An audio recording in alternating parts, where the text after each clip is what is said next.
Então, boa tarde, com um atraso de 7 minutos, exatamente 7 minutos, de que eu me responsabilizo.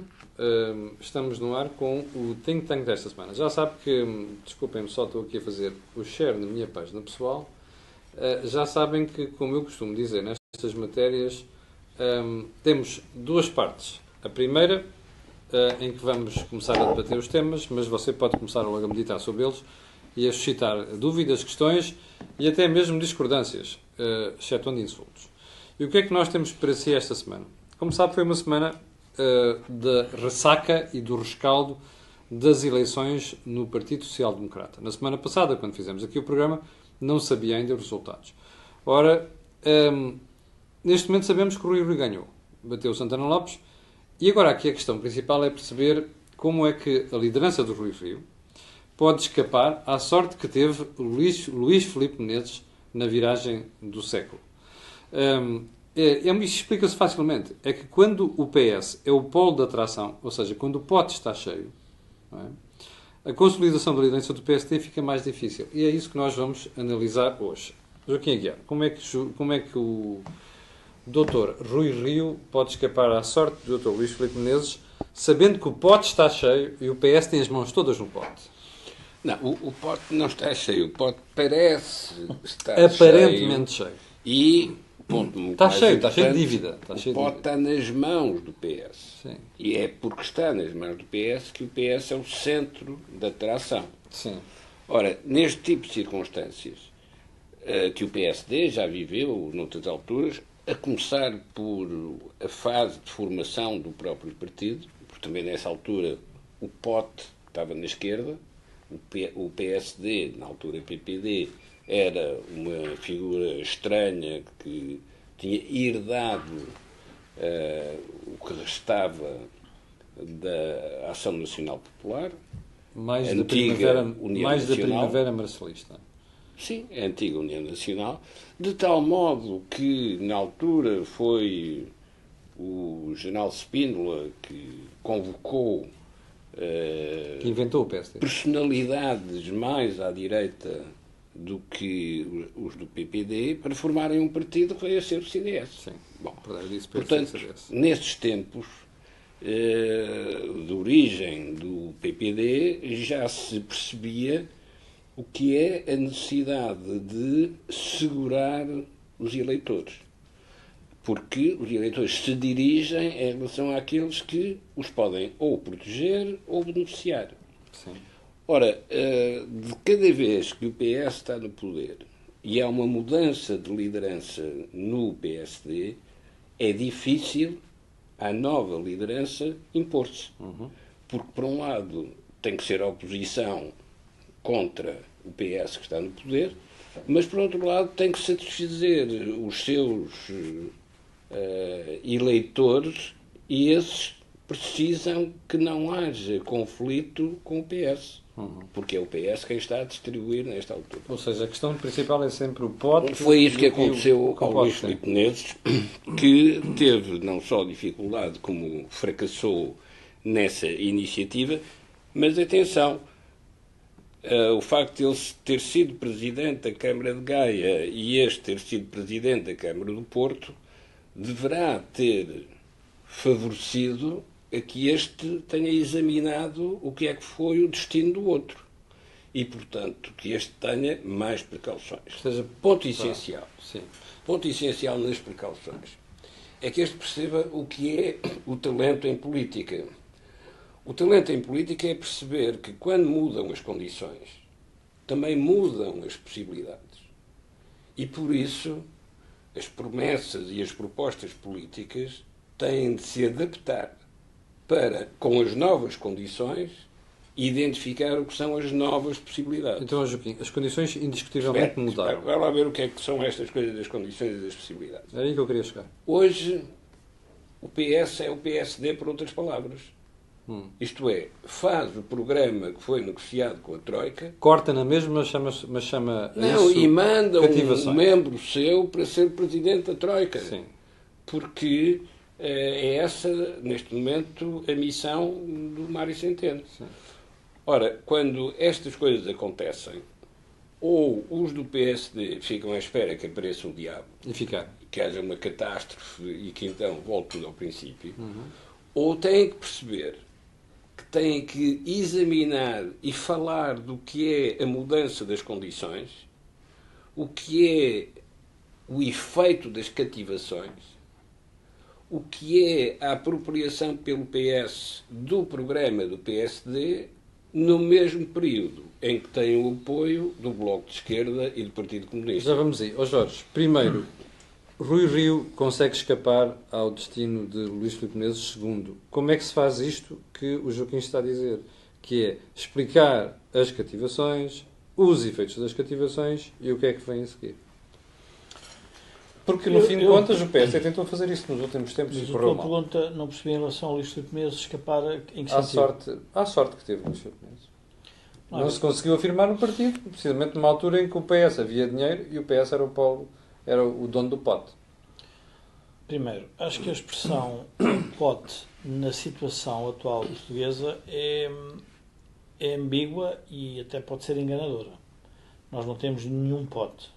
Nós temos um buraco. Sim, mas eles dizem que há um pote. Aliás, nota-se pelo comportamento, não é? O que há é um dono de um buraco que tem a capacidade de diminuir a percepção do tamanho do buraco. Sim. E, ao mesmo tempo, pode permitir que hajam jogos à volta do buraco. Sim. Mas não há pote. Sim.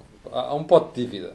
Pronto, há um pote de dívida. Há um pote de dívida. E, portanto, pote de dívida, tanto que é pote, é buraco e não é pote, que o próprio PS, quando faz este jogo, que parece que é possível estar à esquerda e à direita, na prática está a tentar salvaguardar as duas situações para governar. Ou seja, saberá que enquanto o que se está a passar no buraco não tem grande repercussão ainda na sociedade, não tem grande austeridade, pode-se aliar à esquerda. Quando chegar à altura da austeridade a sério, vai-se aliar à direita. Vai-se aliar à direita. Vai-se aliar à direita com o PSD como braço, muleta. E então, isto é tão evidente que o mais estranho foi ter havido debates entre os dois candidatos a líder da oposição, em que o que eles tinham era que se afirmar em relação ao PS. Ora, isso é logo um sinal de fraqueza de um partido. É verdade. Que deixa de ter ambição reformista, deixa de ter uma ideia própria sobre o país. Ou seja, o seu discurso é sempre em função do indivíduo que está ali à esquerda. Pronto. E isso, obviamente, cria uma situação embaraçosa para um conjunto, para todo o sistema político. Porquê? Porque agora fica outra vez o PS com o poder de parece que arbitrar a sociedade. Porque quer o Partido Comunista, quer o Bloco de Esquerda ficam desconfiados que, afinal, pode ser que o PS se vá aliar à direita. E, portanto, o que é que o PS conseguiu outra vez foi centrar-se no poder da sociedade portuguesa. Ser o partido charneira de que falava o Salgado Desenha em Exatamente. 1974. Portanto, isso foi permitido por esta luta no PSD. Mas também pode ser que o Rio seja uma surpresa. Ou não. Mas eu vou tentar explicar. Nós, aqui no Think Tank, tínhamos falado há tempos que hoje há um problema nas sociedades, é que as sociedades tomam decisões estratégicas totalmente divididas. 51-49, 52-48. Quando nós olhamos para o PSD tomou uma decisão sobre o líder da oposição em que tem que se afirmar o líder de acordo com esta votação que houve, que está muito dividida. Pronto. E isso pode criar também um problema dentro do próprio PSD. Porquê? Porque, de alguma forma, como é que o Rui Rio vai respeitar o eleitorado que votou nele, mas ao mesmo tempo não alienar o eleitorado que não votou nele, ou os seus correligionários que não votaram nele. E achas que o Rui Rio tem a experiência e o track record para fazer estas pontes? O Rui Rio tem como experiência política, se nós olharmos para o percurso, que é de ir muitas vezes contra a corrente. E nas idas que foi contra a corrente, venceu. Ou seja, o Clube do Porto. Pronto. Câmara do Porto, um conjunto de matérias em que eu lembro na altura, na questão, por exemplo, da cultura dependente dos subsídios. Pronto. Há um conjunto de matérias que, por engenho ou por sorte, ele tem, e isso pode ser um fator relevante para um conjunto de reformas da sociedade portuguesa. Ou seja, estou convencido que a chegada do Rui Rio ao poder, aliado ou não a quem quer que seja, vai levar a alguma, diria, boa teimosia de Rui Rio. Quer dizer, Jorge, mas o problema é chegar lá. Ou seja, o que tu estás a dizer é, quando estiver no poder, ele poderá desencadear reformas. A minha dúvida é outra, é prévia, que é, então, mas ele vai chegar lá. Mas, Camilo, deixa-me... Mas para isso, esse tipo de pergunta, é preciso abrir uma outra perspectiva. Esqueçam as personalidades, os protagonistas, e vamos ver o que é que são os partidos políticos e o que é que são os eleitores. Os partidos políticos têm posições, mas os eleitores têm preferências. E as preferências dos eleitores portugueses, tal como da sociedade portuguesa, são preferências distributivas e protecionistas. Sim. O que querem é ser protegidos da desgraça e o que querem é receber aquilo a que acham que têm direito. Sim. Mas isto é função da produção ou não? Não, isto é função do direito. Só querem receber. Bom, o que significa, portanto, que isto são indicadores rígidos, como acontece com todas as ideologias, e por isso é que as ideologias, que são sempre formuladas nas condições do passado, têm dificuldade em enfrentar a novidade, porque a novidade são outras condições. Digamos que o cristianismo tem dificuldade em enfrentar o evolucionismo do Darwin. Sim. Porque uma coisa é ser criado perfeito e completo por Deus, outra coisa é ser o resultado da evolução natural. Mas deixa-me... Já tens aqui umas perguntas interessantes. Já lá mas deixa-me acrescentar aqui um tema que pode ajudar. Qual é o erro da direita ou centro-direita relativamente ao futuro? É ter centrado o debate na ideia que tem que aparecer o diabo.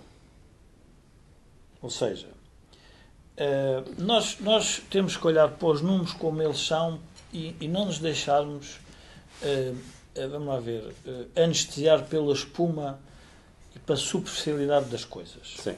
Portugal não cresce há 17 anos. Não digas isso, o governo fica chateado, vai já dizer que no ano passado cresceu 2,7. Portugal não cresce há 17 anos. Sim. Pergunta para os portugueses.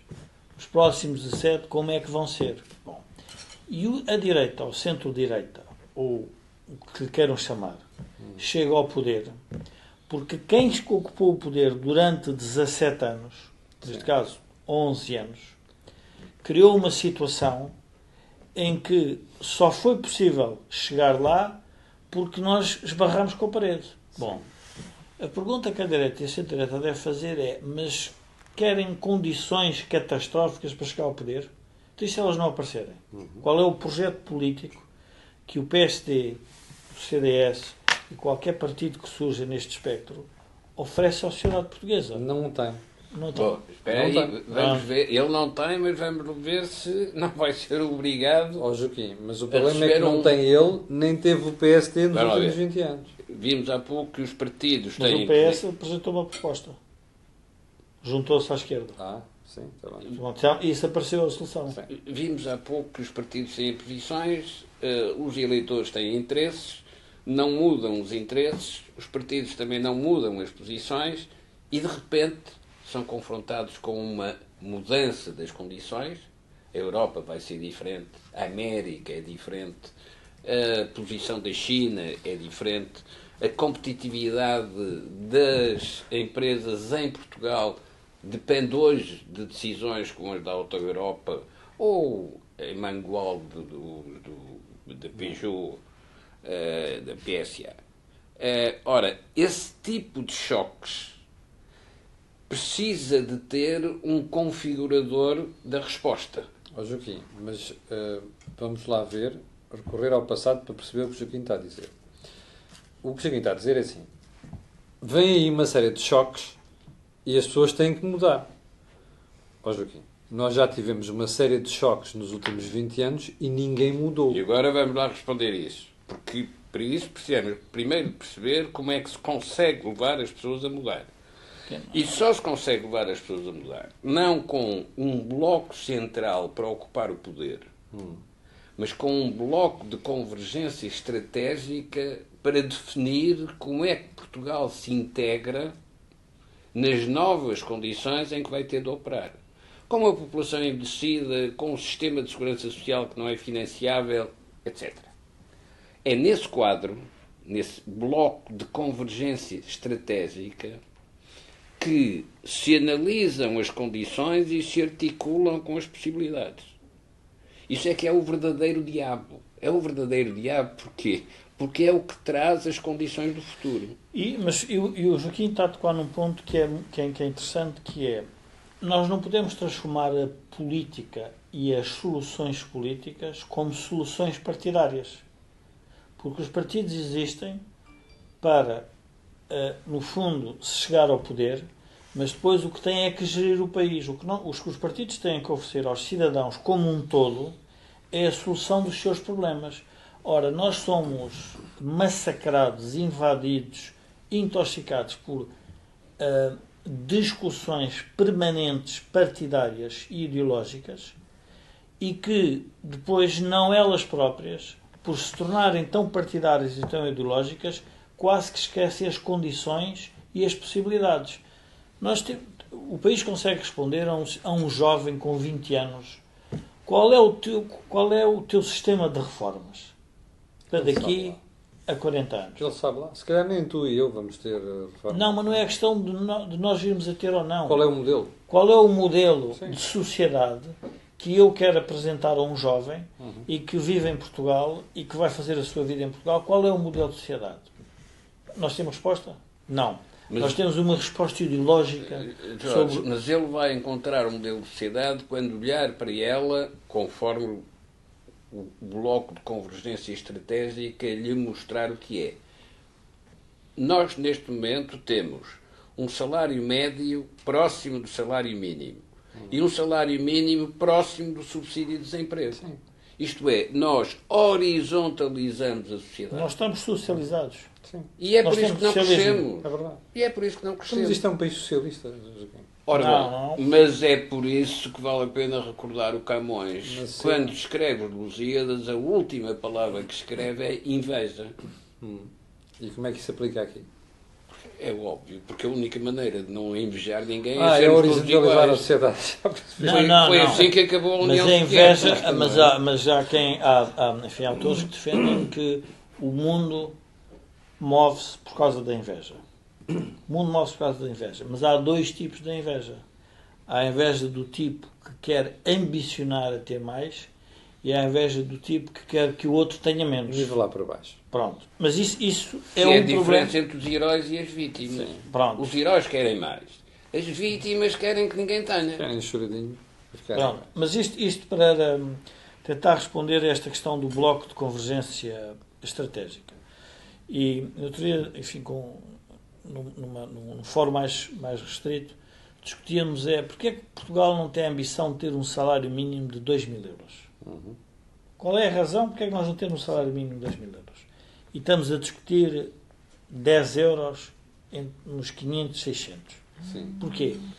Porque esta é a maneira de anestesiar o status quo. Porque eu, quando decidir que quero ter um salário mínimo de 2.000 euros, tenho que discutir como é que vos resta a produtividade toda na economia. Qual é o modelo que tu queres para a economia? Bom, nós estamos way beyond os 15 minutos.